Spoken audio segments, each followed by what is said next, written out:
After my daughter married into wealth, she stopped inviting me to family events, said I didn't fit the image. So I vanished from her life. 5 years later, she called me crying and begging me for help. What happened next was rather unexpected. I will tell you everything. We are currently on a journey to our first 100 subscribers, and we will be grateful for your support. Don't forget to like, share, and subscribe to this channel to support us. It will be great to know in the comments section where you are listening from. Now let me tell you everything that happened. I used to think that being a father was the only thing I ever got right. Everything else in my life, relationships, money, timing, always seemed to go sideways. But raising Alana? That was where I poured everything I had. I was 22 when her mother left. Walked out with a suitcase and a voicemail that said she wasn't built for the long haul. I remember holding Alana that night, just a year and a half old, her tiny fingers curled around my pinky like I was her whole damn world. And maybe I was. I made a silent promise that night, one I kept for decades. I would never let her feel like she didn't belong. That little girl became my reason for breathing. I worked night shifts fixing diesel engines, came home smelling like metal and oil, and still found time to braid her hair before kindergarten. We didn't have much, a 2-bedroom apartment that sometimes went cold in the winter, canned ravioli more often than not, but we had each other. I remember her running into my arms after school, screaming, "Daddy," like I was a hero. And in her eyes, I was. That was enough for me. Raising her alone wasn't easy, but it gave me purpose. I remember when she got her first A on a math test. She was so proud she taped it to the fridge like it was a damn diploma. When she got into college on a scholarship, I cried in the parking lot after dropping her off. She called me every Sunday without fail, and we'd talk about her classes, her roommate, whatever boy she liked that week. Even when she moved across the state for grad school, the calls never stopped. She'd always say, "You're still my number one, Dad." That meant everything. So when she met Marcus, her future husband, and brought him home, I tried my best. He came from money, spoke like he had a law degree even though he worked in finance, and shook my hand like it was a formality. He didn't like my old truck, didn't like the neighborhood I lived in, didn't even look me in the eye unless Alana was watching. But I kept my mouth shut. If he made her happy, I wasn't going to be the dad who meddled. Still, I noticed the change almost immediately. It started small, phone calls that got shorter, then less frequent. She stopped asking for advice, stopped telling me about her life the way she used to. When she got engaged, I found out through a group text. I tried not to let it get to me. "They're busy, Ray," I told myself. Planning a wedding takes a lot. But deep down, something didn't sit right. I offered to help, even offered to pay for part of the reception. She politely declined. Said Marcus's family had it covered. I wasn't surprised, just disappointed. Then came the real gut punch. 2 weeks before the wedding, she asked to meet at a cafe. I thought maybe she wanted to spend some time together before the big day, like old times.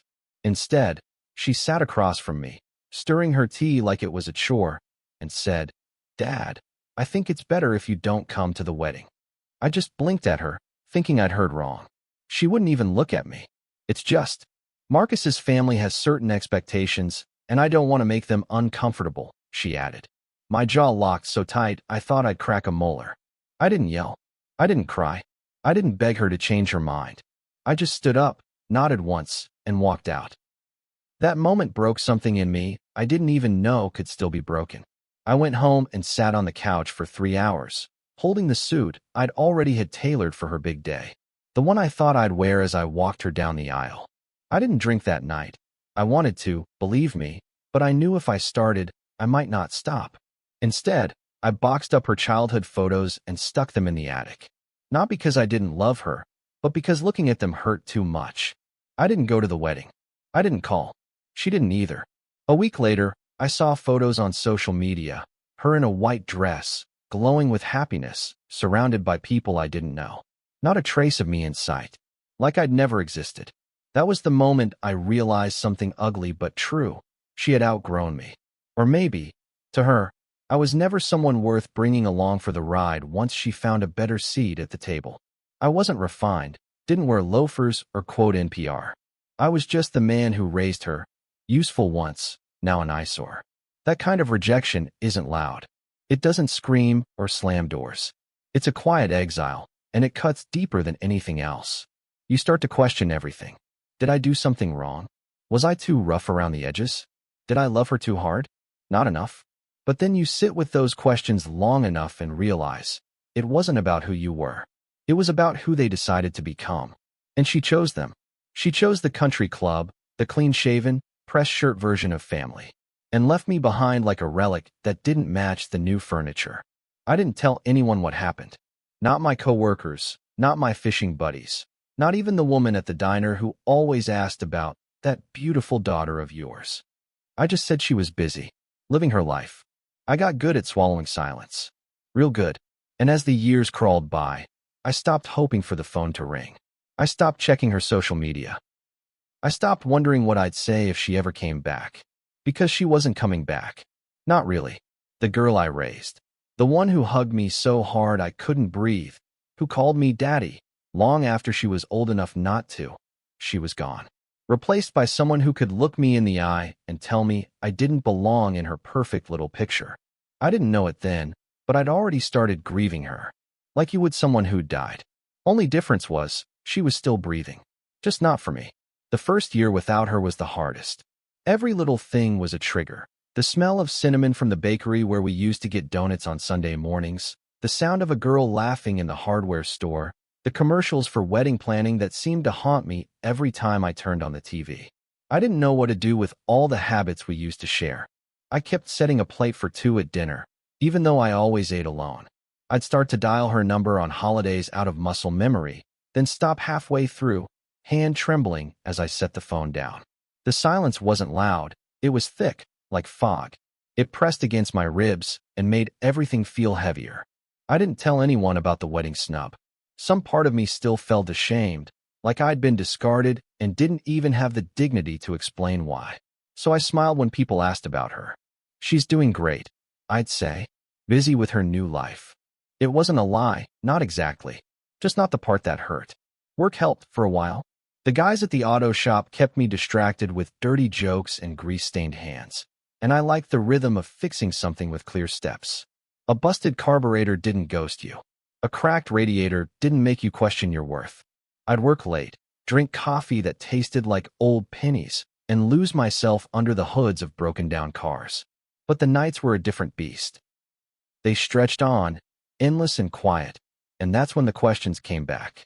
I'd sit in my recliner, TV on low, and wonder what I could have done differently. Was it the way I dressed? The way I talked? Did I embarrass her somehow at that first dinner with Marcus's parents? I remembered how I tried so hard to impress them. Even shaved my beard for the first time in years. And still, they looked at me like I was a misplaced coat rack. Maybe she saw it too. Maybe that's when she started pulling away.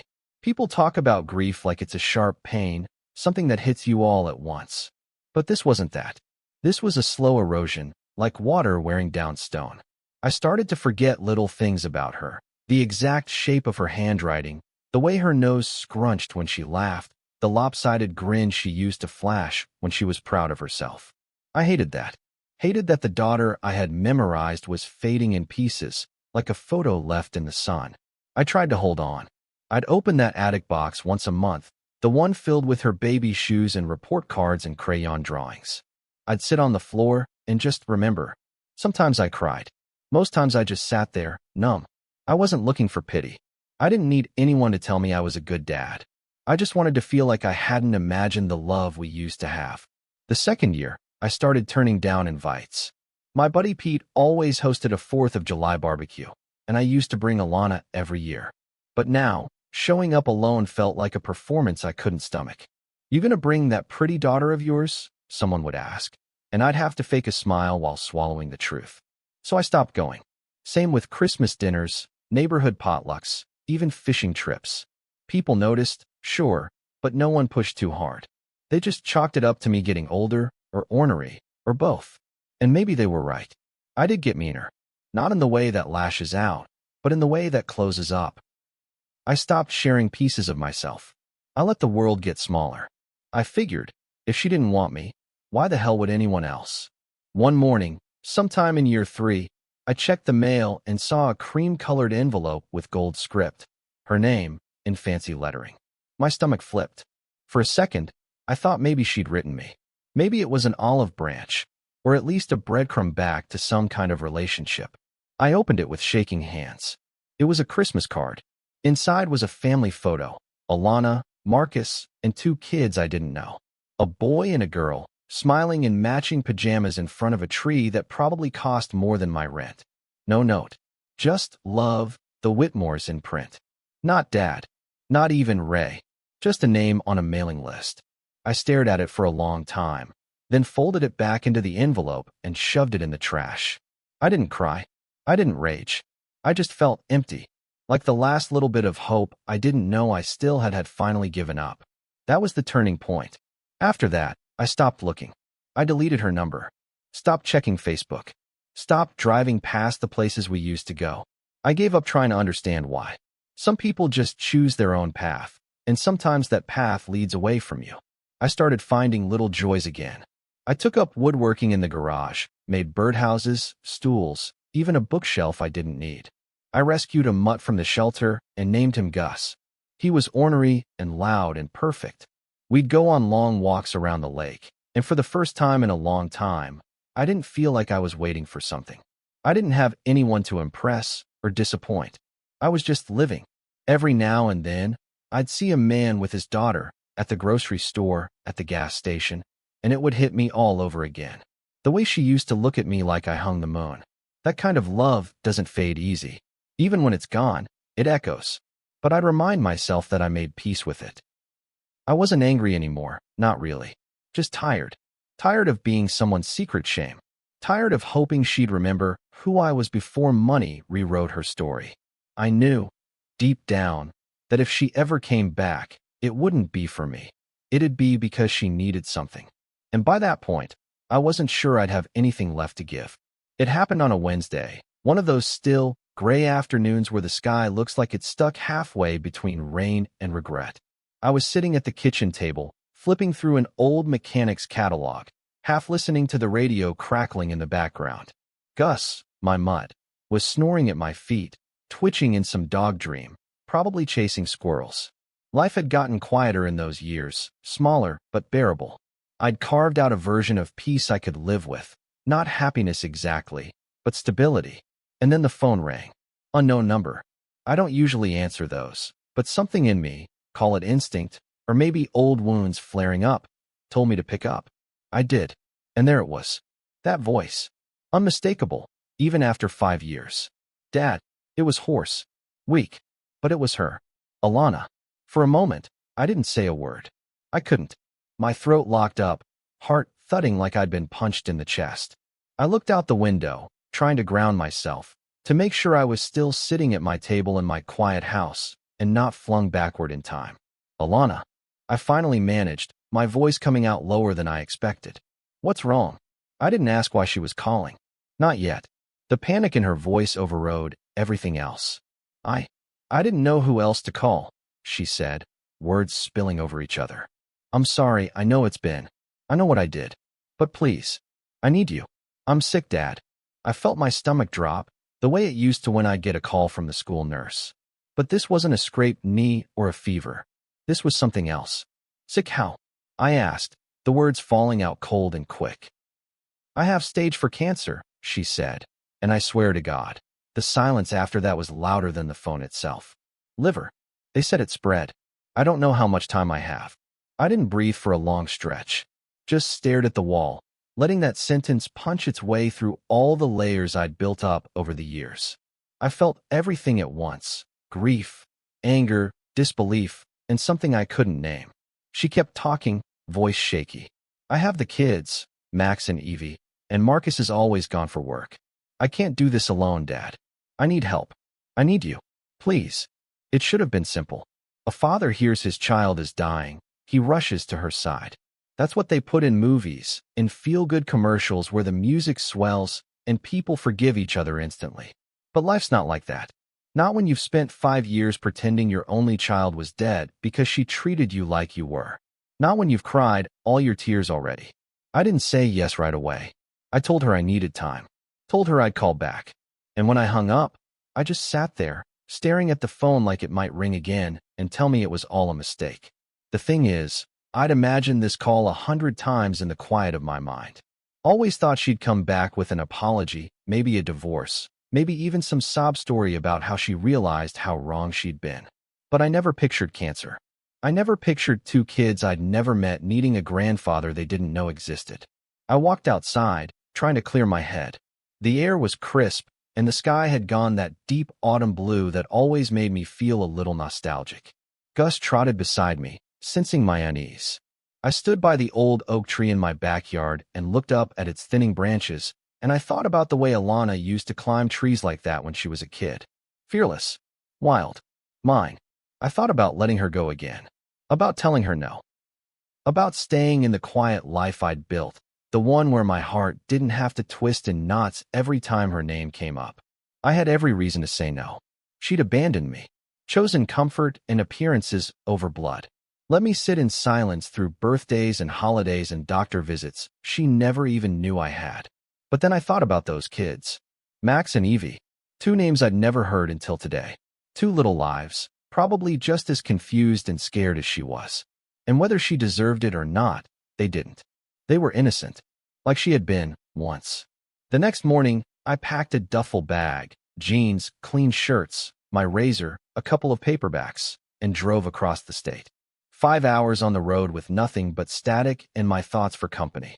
I didn't call ahead, didn't text, just drove, watching the trees blur by, feeling like I was headed into a past I'd already buried. Her address was on the return label from that damn Christmas card, and I'd memorized it without realizing it. When I pulled up, the house looked exactly like what I imagined.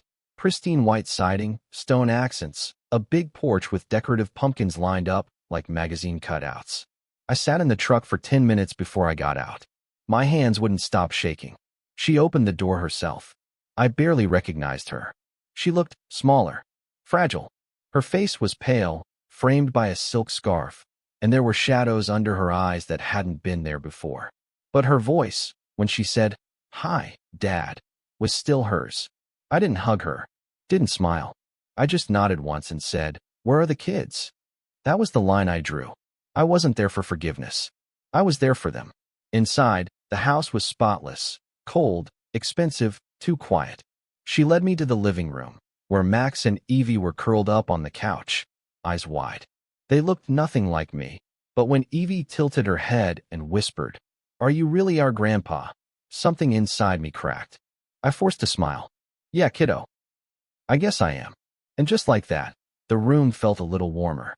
Alana stood behind them, hands clasped in front of her, waiting. But I didn't look at her. Not yet. My eyes were on those two kids, the only reason I'd come. Living under her roof was like standing in a house built on a fault line. Quiet on the surface, but you could feel the tension under your feet. It was in the way the hallways echoed when I walked through them, in the stiffness of her voice when she gave me updates on her appointments, and in the way she never once brought up the past unless I forced her to. The house was everything I imagined it would be. Sleek, modern, soulless. Granite countertops, stainless steel appliances, rugs that probably cost more than my truck. It was all too polished, like a hotel room someone forgot to check out of. Even the family photos, staged, professional, perfect, told me exactly where I fit in. Nowhere. There wasn't a single trace of me in this home, not even in the way Alana moved through it. She didn't belong to me anymore, and I didn't belong to her. The kids, though, Max and Evie, they were something else entirely.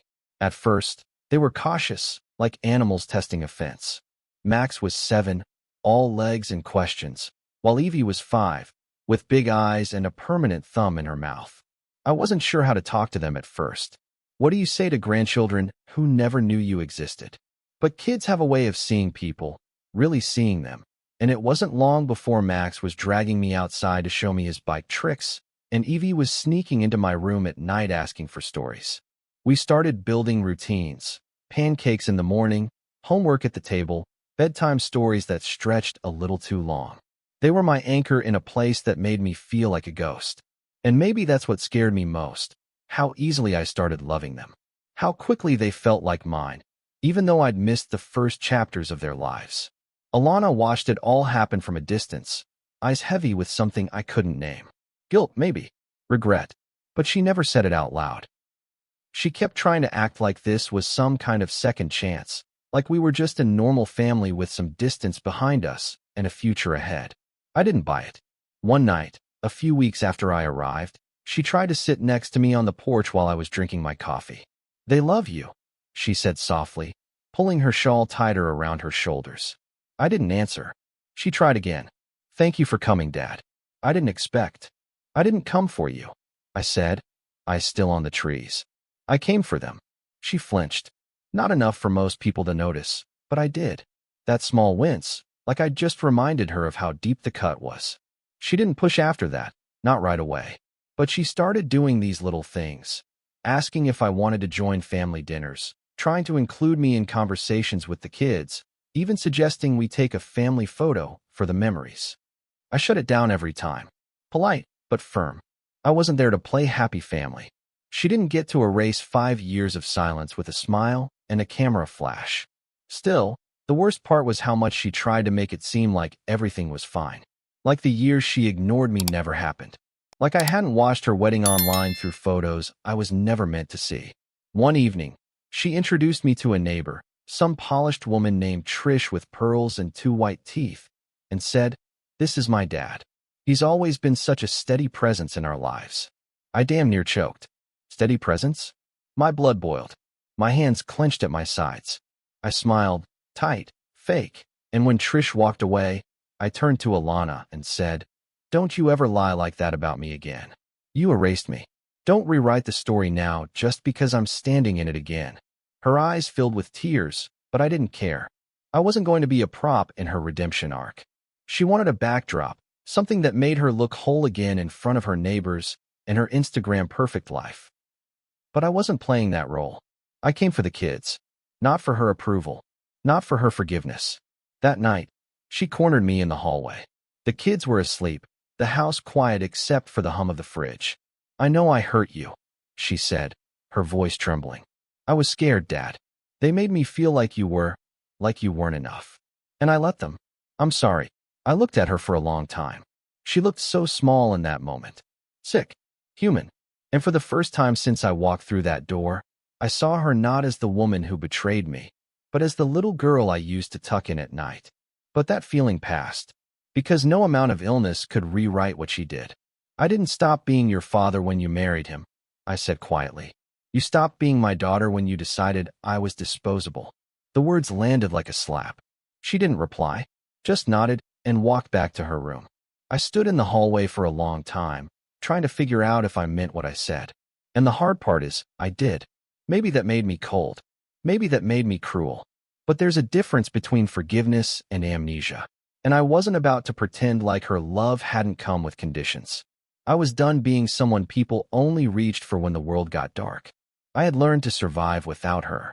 And I wasn't going to unlearn that just because she finally needed something from me. But the kids, they were the hardest part. Max started calling me Grandpa Ray, and Evie wouldn't fall asleep unless I sat by her bed. I read them stories about pirates and dragons and talked to them about their mom. Not the woman who abandoned me, but the girl who once made mud pies in the backyard and insisted I be her prince. They deserved to know the parts of her I once loved. They deserved that much. And maybe, in some strange way, that was the only reconciliation I could offer, not with Alana, but with the memory of who she used to be. It was around 2 in the morning when I heard her crying. I wasn't sleeping, hadn't really slept since I moved in, but this time, the sound was different. Not the quiet weeping I'd grown used to hearing through the walls, the kind that came with late-night regrets and cancer meds. This was raw, broken, the kind of crying you can't fake because your whole body folds with it. I sat up, listening, torn between staying in bed and going to her room. Eventually, I got up, walked down the hall, and knocked softly. No answer. I opened the door. Alana was curled on the floor beside her bed, arms wrapped around her knees, sobbing like the grief was trying to claw its way out of her skin. Her scarf had slipped off, and the harsh lighting made her look like a stranger, pale, sunken, too thin. I hadn't seen her cry like that since she was 9 years old and her hamster died. I knelt beside her, unsure what to do. I didn't touch her, just waited. Eventually, she looked up at me, eyes bloodshot and swollen, voice shaking. I don't want to die with you hating me. That sentence sat between us like a dropped weight. She wasn't asking for sympathy. She was asking for a kind of mercy I wasn't sure I had left. I exhaled slowly, sat down beside her against the wall, and let the silence stretch. It would have been easier if she'd yelled at me, or blamed her husband, or spun some version of the truth that made her look less like the villain. But she didn't. She just looked at me with eyes full of shame and said the one thing I'd waited years to hear. I'm sorry. I'm sorry I let them convince me you weren't enough. I was scared of losing the life I had, scared of being judged, and I let that fear be louder than the love I had for you. I didn't just leave you behind, Dad. I abandoned you. I turned my back on the one person who never turned his back on me. She said it all in one breath, like the words had been living in her lungs too long, and now she was choking on them. My chest felt tight, not from anger this time, but something heavier, grief, maybe, not just for what was lost, but for the fact that we'd finally arrived at this moment too late for it to matter the way it should have. I rubbed my hands over my knees, staring at the floor. I didn't hate you, I said quietly. I grieved you. I buried you in my mind so I could keep living. Because I couldn't walk around every day wondering why my daughter didn't want me. She cried harder at that. Her whole body shook, and still I didn't reach for her. I wanted to pull her in and say it was okay, that everything could be okay. But I couldn't lie to her. Not now. Not when the damage ran that deep. You know what it felt like? I continued, my voice tighter now. It felt like being erased. Like I was a stain you had to scrub out to fit in with your new life. And I could have taken it if it was just one event, one wedding. But you kept going. 5 years, Alana. 5 years of nothing. Not a call. Not a visit. You let your kids grow up without knowing I existed. Do you know what that does to a man? She nodded, sobbing into her hands. I thought I could come back one day, when it wasn't so awkward, when things had settled down. But time just kept passing, and the longer I waited, the harder it got. I was a coward. That you were, I said, not cruelly, just honestly. She didn't flinch. She accepted it, like she'd been waiting for the label. But I don't think you're one now. Not completely. We sat there in silence again, the room heavy with words we'd both swallowed for too long. She wiped her face with the sleeve of her robe, her breath hiccuping. I don't expect you to forgive me, she said after a long pause. But I want you to know that I remember. I remember everything you did for me. Every sacrifice. Every night you stayed up with me when I was sick. Every single thing. I forgot who I was for a while. And by the time I remembered, I'd already lost you. I turned to her then, really looked at her. She wasn't the polished woman from the photos anymore. She was just my daughter again. Scared. Human. Dying. And for one brief moment, I saw her not through the lens of my bitterness, but through the eyes of the man who'd once danced with her barefoot in the kitchen to an old Otis Redding record. That girl was still in there, somewhere. But she wasn't mine anymore. I came here because your kids deserved someone who didn't walk away when things got hard, I said.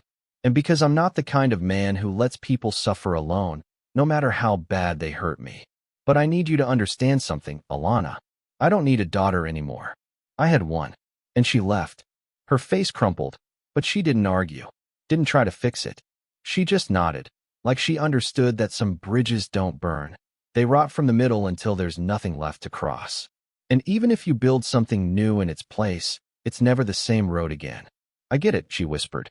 I really do. I stood slowly, knees aching, and helped her to her bed. She was light, too light, and when she laid down, she clutched my hand like she didn't want to let go. I let her hold it for a minute, then pulled away gently. She didn't protest. She closed her eyes, breathing shallow. I watched her for a while, then turned off the light and walked out. Back in the guest room, I sat on the edge of the bed, staring at the photo Evie had drawn earlier that day.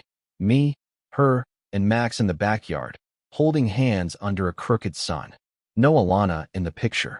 Not because she wasn't loved, but because kids draw what they see. And what they saw was a man who showed up. The morning she died, the house was unnaturally still. That eerie kind of quiet that feels aware of itself, like even the walls are holding their breath.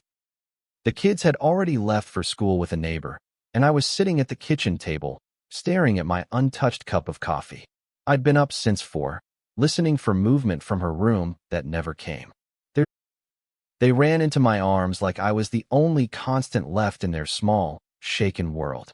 I lifted them both, one on each hip, just like I used to do with Alana when she was small. Evie pressed her cheek against my neck and whispered, "Mom said you're our family now." That hit harder than I expected. I didn't know what to say, so I just nodded and kissed the top of her head. "That's right, kiddo. I'm not going anywhere." And I meant it. The days after were quieter, but not empty. I made breakfast for them every morning, walked them to school, helped with homework in the evenings. The house that once felt foreign now carried the sound of laughter again. Theirs, not hers. Sometimes, when I tucked them in, I caught myself looking at their faces, searching for traces of her. I saw pieces of her in them, her stubborn chin, her crooked smile, but they weren't haunted by her choices. They were clean slates. And that gave me hope. I realized that love doesn't end when someone dies. It just changes shape. It finds new hands to hold. One night, a few weeks later, I found myself sitting on the porch alone, the kids asleep upstairs.